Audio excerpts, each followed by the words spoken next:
The first thing I would like to say is thank you.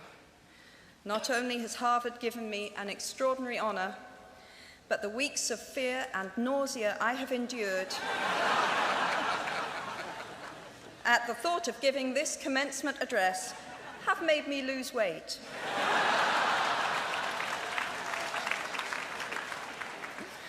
A win-win situation. Now all I have to do is take deep breaths, squint at the red banners, and convince myself that I am at the world's largest Gryffindor reunion.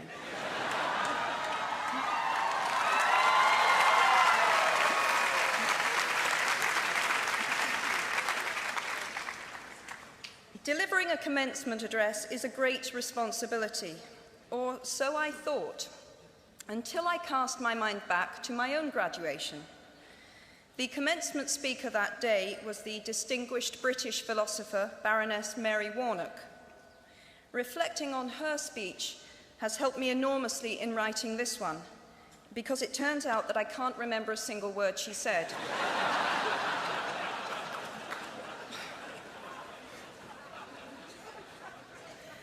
This liberating discovery enables me to proceed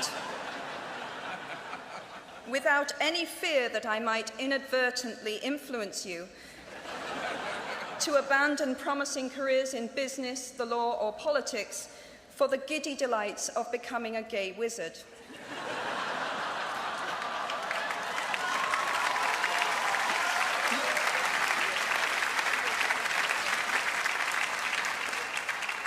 You see, if all you remember in years to come is the gay wizard joke, I've come out ahead of Baroness Mary Warnock.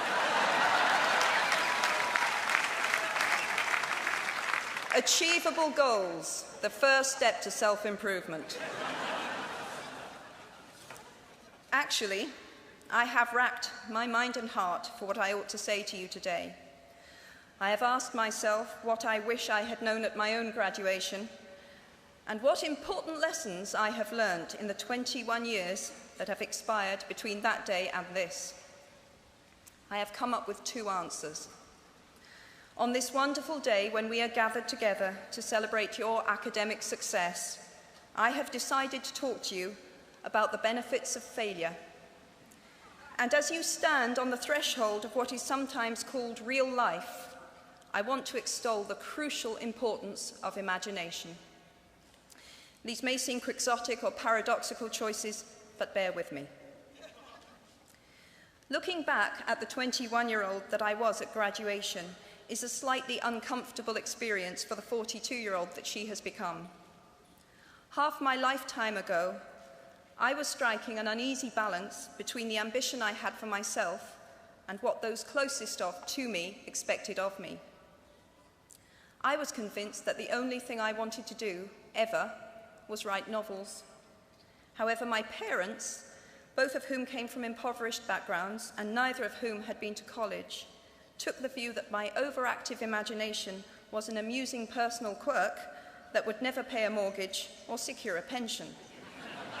I know the irony strikes with the force of a cartoon anvil now, but... So they hoped that I would take a vocational degree. I wanted to study English literature. A compromise was reached that in retrospect satisfied nobody, and I went up to study modern languages. Hardly had my parents' car rounded the corner at the end of the road than I ditched German and scuttled off down the classics corridor. I cannot remember telling my parents that I was studying classics. They might well have found out for the first time on graduation day. Of all the subjects on this planet, I think they would have been hard put to name one less useful than Greek mythology when it came to securing the keys to an executive bathroom. Now, I would like to make it clear in parenthesis that I do not blame my parents for their point of view. There is an expiry date on blaming your parents for steering you in the wrong direction.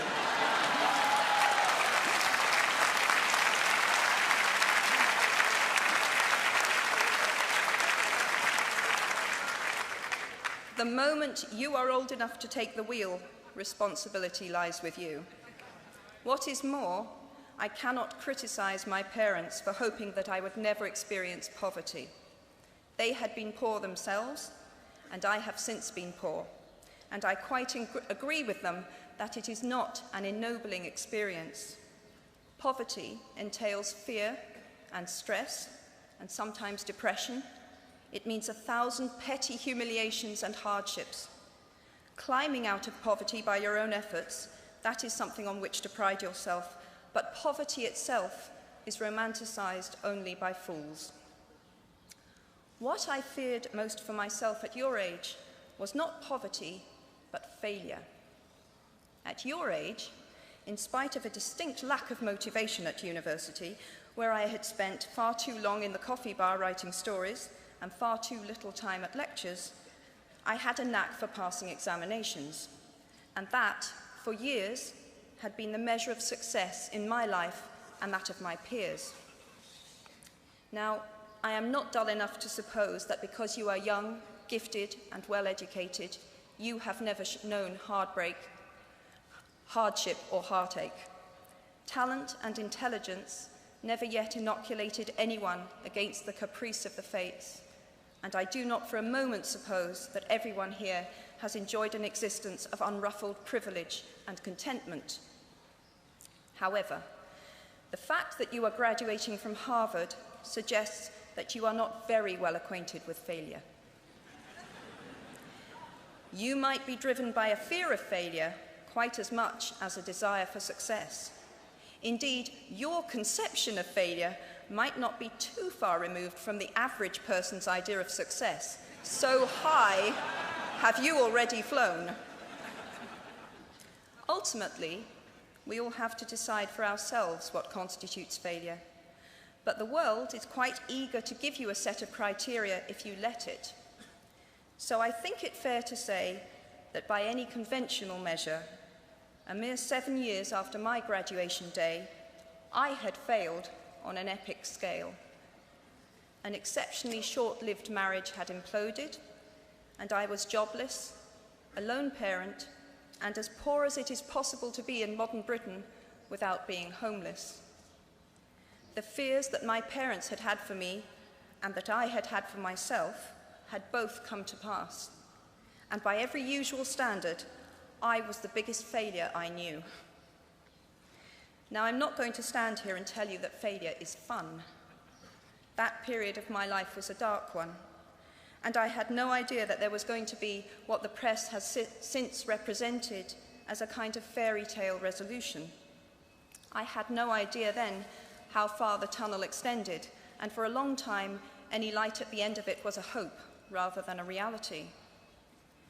So why do I talk about the benefits of failure? Simply because failure meant a stripping away of the inessential. I stopped pretending to myself that I was anything other than what I was, and began to direct all my energy into finishing the only work that mattered to me. Had I really succeeded at anything else, I might never have found the determination to succeed in the one arena where I believed I truly belonged. I was set free because my greatest fear had been realized, and I was still alive, and I still had a daughter whom I adored, and I had an old typewriter and a big idea. And so rock bottom became the solid foundation on which I rebuilt my life. You might never fail on the scale I did, but some failure in life is inevitable. It is impossible to live without failing at something, unless you live so cautiously that you might as well not have lived at all, in which case you fail by default. Failure gave me an inner security that I had never attained by passing examinations. Failure taught me things about myself that I could have learned no other way. I discovered that I had a strong will and more discipline than I had suspected. I also found out that I had friends whose value was truly above the price of rubies. The knowledge that you have emerged wiser and stronger from setbacks means that you are, ever after, secure in your ability to survive. You will never truly know yourself or the strength of your relationships until both have been tested by adversity. Such knowledge is a true gift, for all that it is painfully won, and it has been worth more than any qualification I ever earned. So given a time turner, I would tell my 21-year-old self that personal happiness lies in knowing that life is not a checklist of acquisition or achievement. Your qualifications, your CV, are not your life, though you will meet many people of my age and older who confuse the two. Life is difficult and complicated and beyond anyone's total control, and the humility to know that will enable you to survive its vicissitudes. Now, you might think that I chose my second theme, the importance of imagination, because of the part it played in rebuilding my life, but that is not wholly so. Though I personally will defend the value of bedtime stories to my last gasp, I have learnt to value imagination in a much broader sense. Imagination is not only the uniquely human capacity to envision that which is not, and therefore the fount of all invention and innovation. In its arguably most transformative and revelatory capacity, it is the power that enables us to empathize with humans whose experiences we have never shared. One of the greatest formative experiences of my life preceded Harry Potter, though it informed much of what I subsequently wrote in those books. This revelation came in the form of one of my earliest day jobs. Though I was sloping off to write stories during my lunch hours, I paid the rent in my early 20s by working at the African Research Department of Amnesty International's headquarters in London. There in my little office, I read hastily scribbled letters smuggled out of totalitarian regimes by men and women who were risking imprisonment to inform the outside world of what was happening to them. I saw photographs of those who had disappeared without trace, sent to Amnesty by their desperate families and friends. I read the testimony of torture victims and saw pictures of their injuries. I opened handwritten, eyewitness accounts of summary trials and executions, of kidnappings and rapes. Many of my co-workers were ex-political prisoners, people who had been displaced from their homes or fled into exile because they had the temerity to speak against their governments. Visitors to our offices included those who had come to give information or to try and find out what had happened to those they had left behind. I shall never forget the African torture victim, a young man no older than I was at the time, who had become mentally ill after all he had endured in his homeland. He trembled uncontrollably as he spoke into a video camera about the brutality inflicted upon him. He was a foot taller than I was and seemed as fragile as a child. I was given the job of escorting him back to the underground station afterwards, and this man, whose life had been shattered by cruelty, took my hand with exquisite courtesy and wished me future happiness. And as long as I live, I shall remember walking along an empty corridor and suddenly hearing, from behind a closed door, a scream of pain and horror such as I have never heard since. The door opened, and the researcher poked out her head and told me to run and make a hot drink for the young man sitting with her. She had just had to give him the news that in retaliation for his outspokenness against his country's regime, his mother had been seized and executed. Every day of my working week in my early 20s, I was reminded how incredibly fortunate I was to live in a country with a democratically elected government, where legal representation and a public trial were the rights of everyone. Every day, I saw more evidence about the evils humankind will inflict on their fellow humans to gain or maintain power. I began to have nightmares, literal nightmares, about some of the things I saw, heard, and read. And yet, I also learned more about human goodness at Amnesty International than I had ever known before. Amnesty mobilizes thousands of people who have never been tortured or imprisoned for their beliefs to act on behalf of those who have. The power of human empathy leading to collective action saves lives and frees prisoners. Ordinary people whose personal well-being and security are assured join together in huge numbers to save people they do not know and will never meet. My small participation in that process was one of the most humbling and inspiring experiences of my life. Unlike any other creature on this planet, human beings can learn and understand without having experienced. They can think themselves into other people's places. Of course, this is a power, like my brand of fictional magic, that is morally neutral. One might use such an ability to manipulate or control just as much as to understand or sympathize. And many prefer not to exercise their imaginations at all. They choose to remain comfortably within the bounds of their own experience, never troubling to wonder how it would feel to have been born other than they are. They can refuse to hear screams or peer inside cages. They can close their minds and hearts to any suffering that does not touch them personally. They can refuse to know. I might be tempted to envy people who can live that way, except that I do not think they have any fewer nightmares than I do. Choosing to live in narrow spaces leads to a form of mental agoraphobia, and that brings its own terrors. I think the willfully unimaginative see more monsters. They are often more afraid.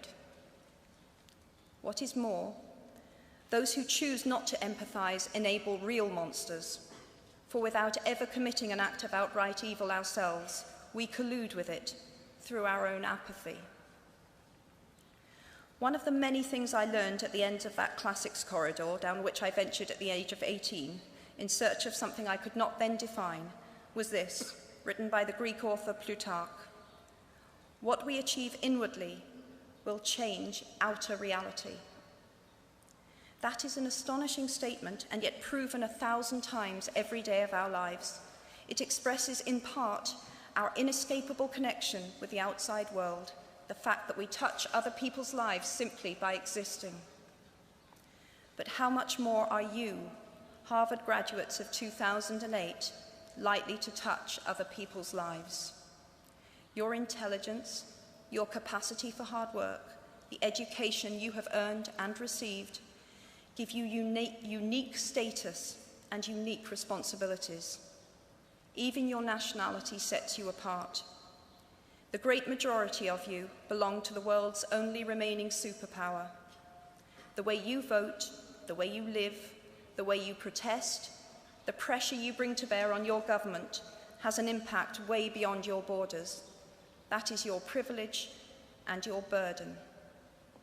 If you choose to use your status and influence to raise your voice on behalf of those who have no voice, if you choose to identify not only with the powerful but with the powerless, if you retain the ability to imagine yourself into the lives of those who do not have your advantages, then it will not only be your proud families who celebrate your existence, but thousands and millions of people whose reality you have helped change. We do not need magic to transform our world. We carry all the power we need inside ourselves already. We have the power to imagine better. I am nearly finished. I have one last hope for you, which is something that I already had at 21. The friends with whom I sat on graduation day have been my friends for life. They are my children's godparents, the people to whom I've been able to turn in times of real trouble, people who have been kind enough not to sue me when I took their names for Death Eaters.